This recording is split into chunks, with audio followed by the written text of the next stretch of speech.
Salut!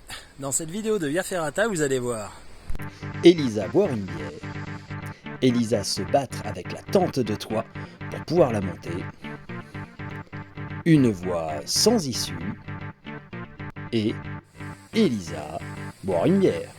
Et apparemment, elle est excellente.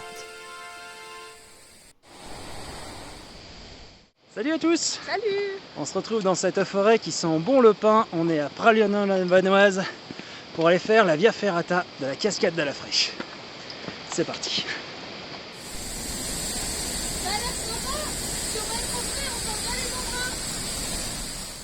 Comme vous avez pu le constater, c'est assez inaudible avec la cascade.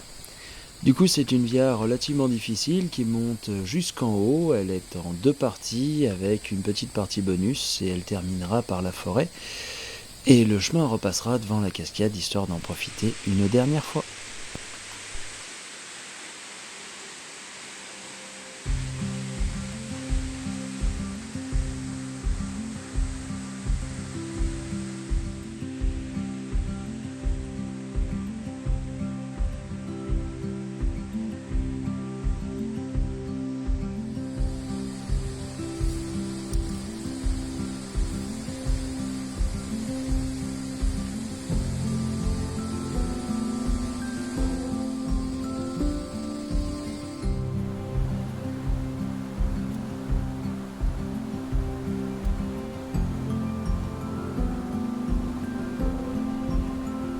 Si on prend la sortie anti-stress juste avant, on a accès à une petite variante.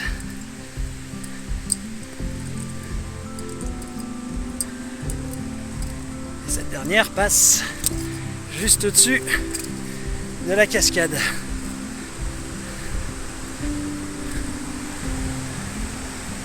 Et voilà.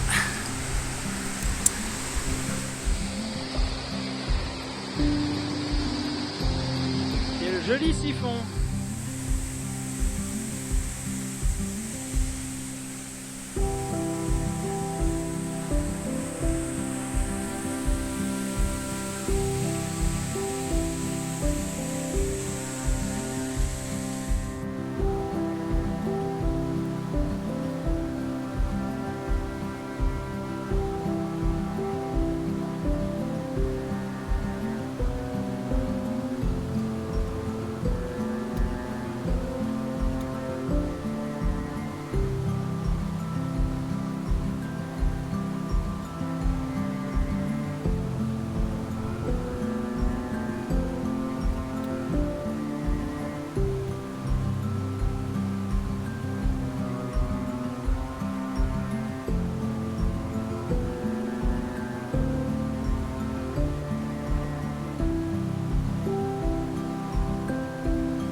Belle fissure.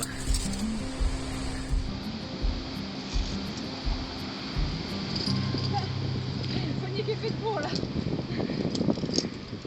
voit tout le monde d'un poil. C'était bien? Ah, il est physique, hein. Il est physique. Il est bien, mais il est physique. Oh, allez, dernière main. Ça fait du haut. Comme vient de le dire Elisa, cette via était quand même assez physique. Elle montait fort à pas mal d'endroits, quelques surplombs, rien d'insurmontable pour le coup, mais il faut quand même prévoir de tirer un peu sur les bras. L'endroit était magnifique, rafraîchissant et très agréable à faire. Maintenant, nous quittons les lieux pour aller vers notre lieu de bivouac pour ce soir. Nous partons en direction de l'autre côté de la montagne. Nous quittons Pralognan pour aller à Champagny-en-Vanoise.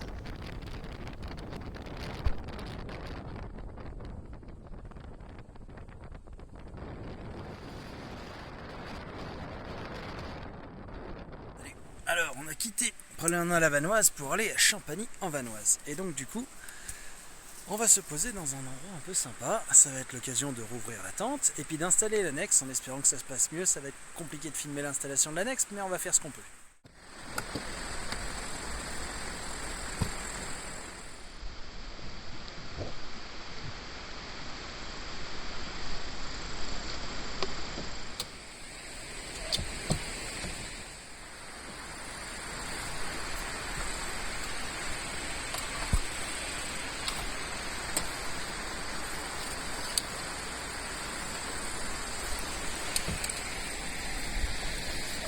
Et voilà, maintenant l'annexe. On va la déplier et on va commencer par accrocher un premier truc ici. Donc on va la dérouler et attacher ceci en premier.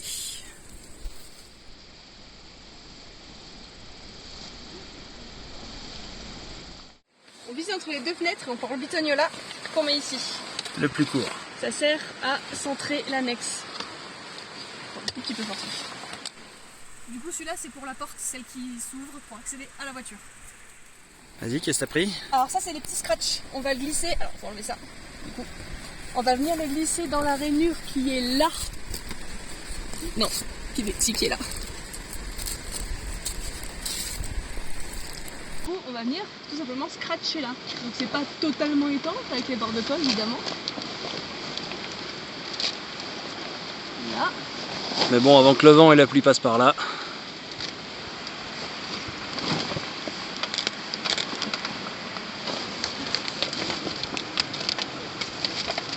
Là. Ensuite. Maintenant, on va les mettre ce zip là. Attends, il y a les autres trucs à mettre avant. Ah, celui-là. L'autre truc à mettre? À mettre avant. Donc là, pareil, j'ai enlevé le petit élastique là. Hop là. Et je glisse dans l'autre sens, du coup. Le scratch vers l'intérieur.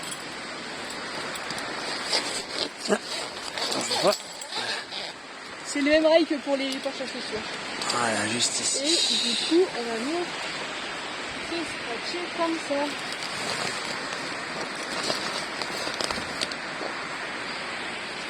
Mais avant, on va faire passer l'échelle dedans. Et donc là, t'as besoin de moi, j'arrive. Alors pour ces petits-là, on s'est trompé de sens. On avait mis celui-ci comme ça. En fait, il faut prendre l'autre. Et du coup, ça le change. On le glisse du coup toujours pareil, évidemment. Tac, comme ça, on vient fixer la tente dessus. Et là, en fait, ça permet de faire l'angle avec l'autre ici. Et comme ça, ça tient. Tac, Ça, on va ça mieux fait fixer un de angle l'intérieur. renforcé dedans. Super. Pareil de l'autre côté. Bon là, il faudra tout y refixer correctement depuis l'intérieur. Donc là, on fera la jonction dedans. Et là, pareil, on vient scratcher là. Attention, tu vas être enfermé. Très bien. Ça va faire tout noir. Alors là, maintenant, on va mettre la fermeture éclair sur celle qui sert d'habitude pour le haut vent. Sauf que là, du coup, c'est pour l'annexe.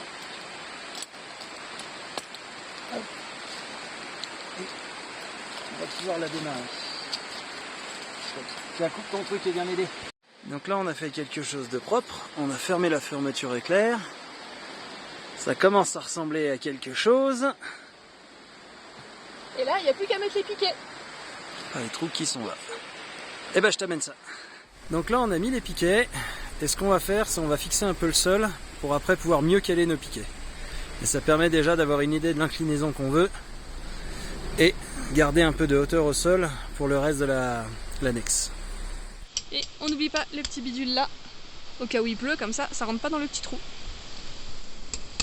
Et ensuite, il y a toutes les sardines à planter. Il y en a 10 en tout. On a fini de planter les sardines, il y en a 3 de ce côté-là, 3 de l'autre. Donc voilà à quoi ça ressemble à peu près. Attention au câble. Il y a juste là, c'est pas tout à fait droit parce qu'il y a un gros caillou qui nous a embêtés, donc on s'adapte au terrain. Donc ça nous fait un très bel espace à l'intérieur, on tient largement debout. Et au fond, on a une porte, du coup là qu'on a relevée, qui nous donne accès à la voiture, à nos affaires. Et évidemment là donc ça a tous les moustiquaires qu'on peut ouvrir et on a des volets, tout se ferme, donc on est dans le noir total quand c'est tout bien fermé.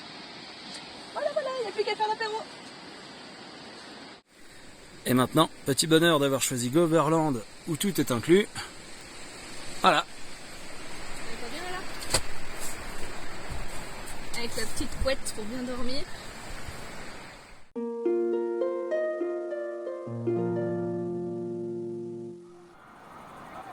Bivouac, mais bon, ce soir, il y a match quand même. Hein. Et qu'est-ce qu'on mange de bon ce soir? Alors, il y a des courgettes du jardin, du pluma, l'araignée de porc, des salaisons du Mont-Charvin et du risotto d'Italie. De Cuneo, exactement.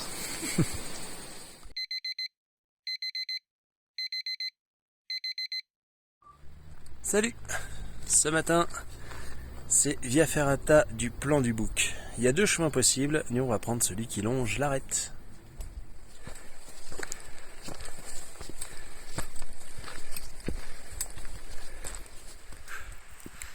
Et là-bas au fond, c'est Courchevel.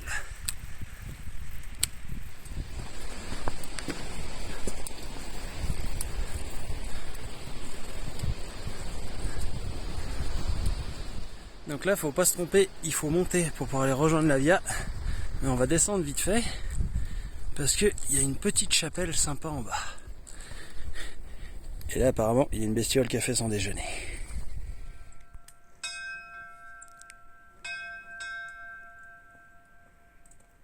On a les marmottes qui surveillent la chapelle. Tout en bas, là, qui est en train de remonter.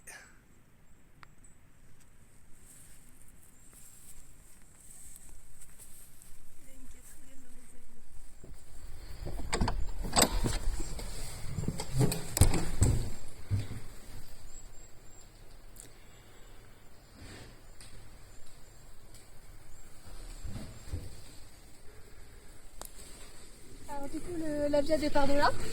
Apparemment, elle est classée peu difficile, assez difficile. Elle fait à peu près 800 mètres de long, donc on va voir ce que ça donne. Tout un petit parcours en arête. Puis après, on enchaînera peut-être sur une rando.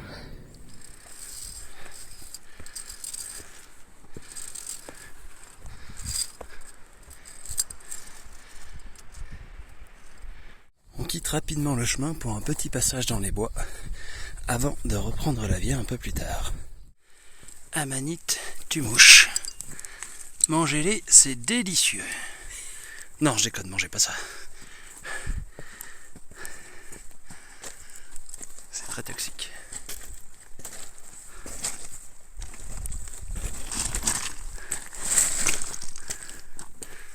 Au loin là-bas, tout à droite, c'est les tremplins de Courchevel, mais on les verra pas très bien sur la vidéo. Et donc juste après le pierrier, on retrouve le câble et c'est la reprise de la Via. Les choses sérieuses commencent enfin.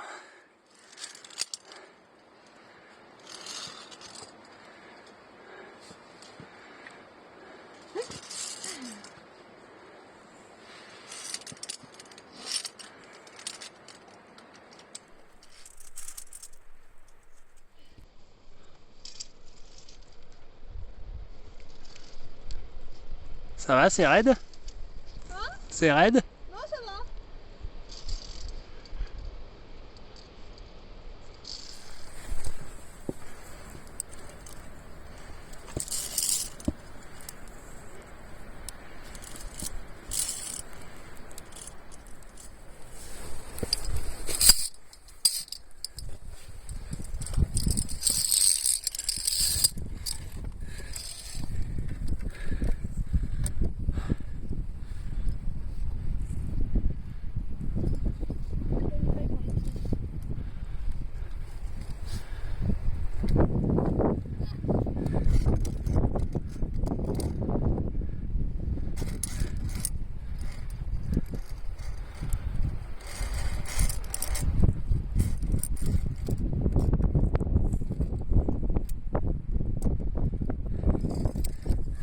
Bien fait de passer par l'arête, c'est quand même assez cool. Changement. Ça se passe bien?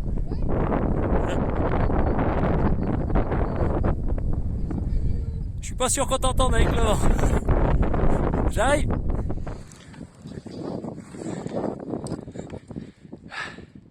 Ah ouais, sympa. Comme elle disait, on voit tout Champagny et toute la vallée.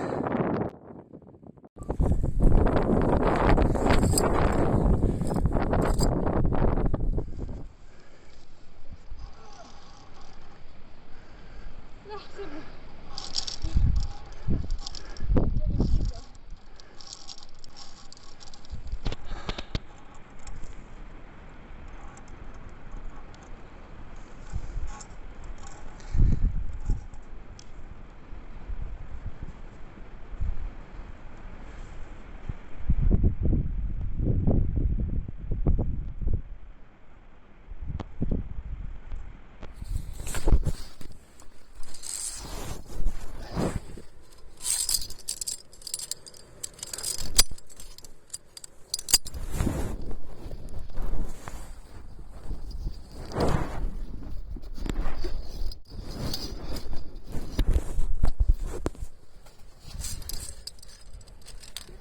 Ouais.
La via termine sa deuxième partie avec un passage dans les bois où rejoint l'arrivée de la deuxième via, la plus courte.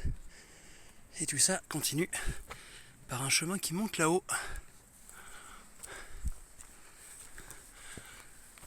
Visiblement, nous attend une échelle par là.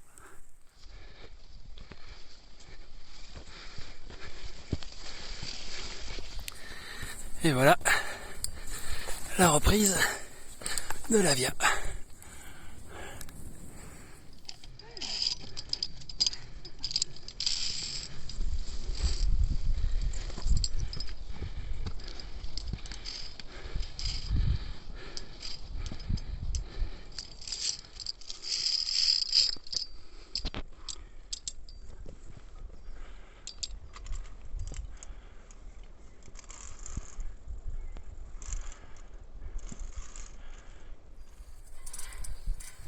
Donc on se posait la question tout à l'heure, mais ça là-bas, c'est bien le glacier de la Grande Motte, au-dessus de Tignes. Fin de la troisième partie, et potentiellement fin tout court. Allez, maintenant, on va chercher à aller au sommet, trouver un endroit pour manger, parce que le temps est en train de se couvrir. Et puis on verra pour la descente. Bon, après plusieurs passages câblés pour sécuriser, mais j'ai l'impression que c'était une via, je crois que cette fois-ci on arrive vraiment au bout. Puis le soleil revient un petit peu, donc on devrait pouvoir casser la graine tranquille. Bon bah ça y est, on a fini la via. On a le panneau qui nous indique le parking à 1h. D'après Strava, on a mis 1h54 à faire la via, avec des petites pauses, notamment à la chapelle. C'est franchement sympa, mais ça grimpe sur la fin. Mais très agréable. Et avec une vue splendide.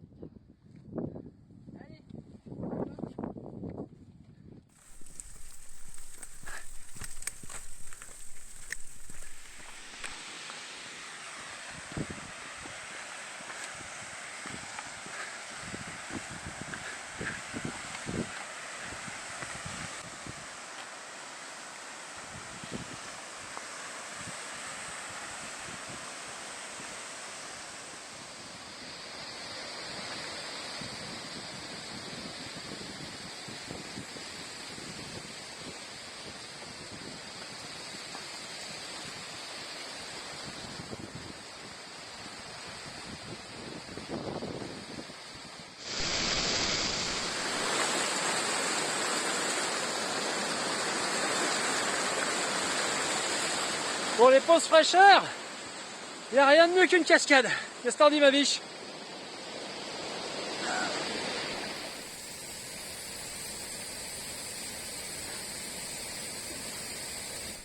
Et on est reparti, on est au-dessus du village de Chisrette. Mais finalement, on va aller au village suivant pour faire une bonne petite rando quand même. Et après, on va probablement revenir par le chemin qui passe de l'autre côté de la rivière. Jusqu'à notre parking, tout là-bas.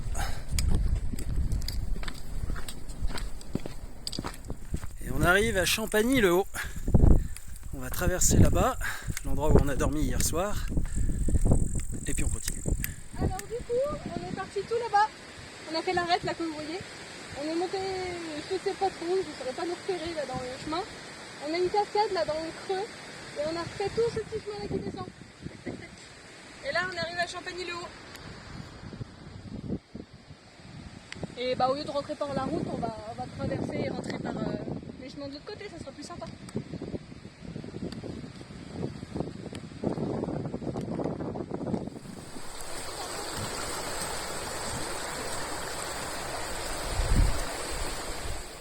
Joli petit village qui n'est pas sans avoir un petit air de Bonneval, avec certains toits en lauze et d'autres en tôle.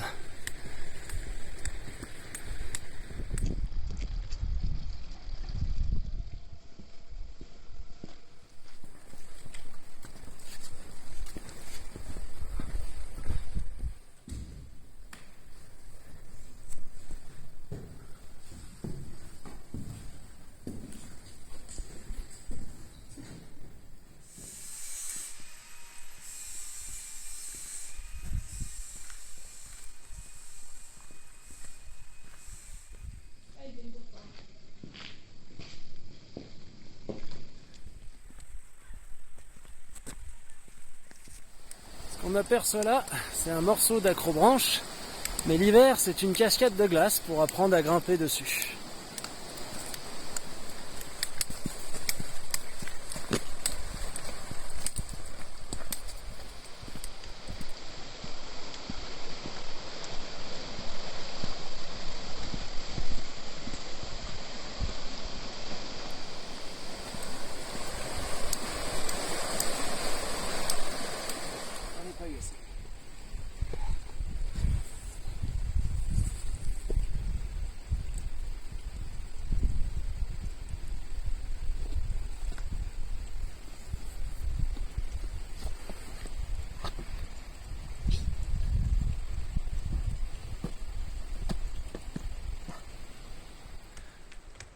Bon bah voilà, ce coup-ci on a fini la boucle, on arrive.